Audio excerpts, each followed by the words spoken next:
Is your check engine light on with code P0301? Don't ignore it. A cylinder misfire can ruin your fuel economy, damage your catalytic converter, and make your engine run rough. In this video, I'll show you the most common causes of P0301 and how to fix it step by step using simple DIY methods. Let's dive in. If you are getting a P0301 error code, this video is going to show you two practical solutions to fix the error code at home. Use the Zeus app to scan your vehicle and confirm the P0301 error code. This code indicates that cylinder number 1 is experiencing a misfire. Here are two simple DIY methods you can try to solve this problem at home. Method A, the spark plug.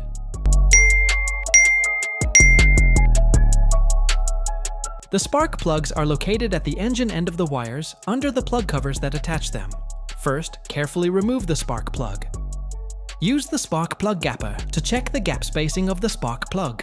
Typically, the proper spacing should fall between 0.024 and 0.071 inches. As you can see, the gap on this spark plug is a bit too narrow. Use your spark plug gapper tool to gently widen the gap back into the normal operating range.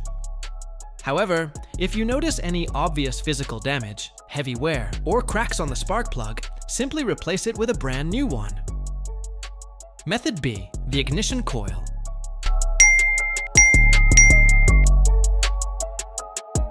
Ignition coils are typically mounted directly on the cylinder head, right above each spark plug.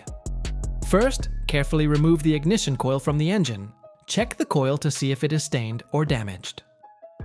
If the ignition coil is covered with engine oil or grime, simply clean it using a cleaner like WD-40.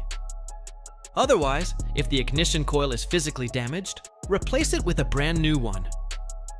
To wrap things up, here are two of the most practical ways to fix the P0301 error code after completing the repair. You can now use the Zeus app to clear the error code, then tap the rescan button one more time to make sure everything is running smoothly with your vehicle. If this video helped you fix your P0301 code, hit the like button and subscribe to Engine Clinic for more simple DIY car repair guides. Comment your vehicle year, make, and model below, and I'll help you diagnose your problem.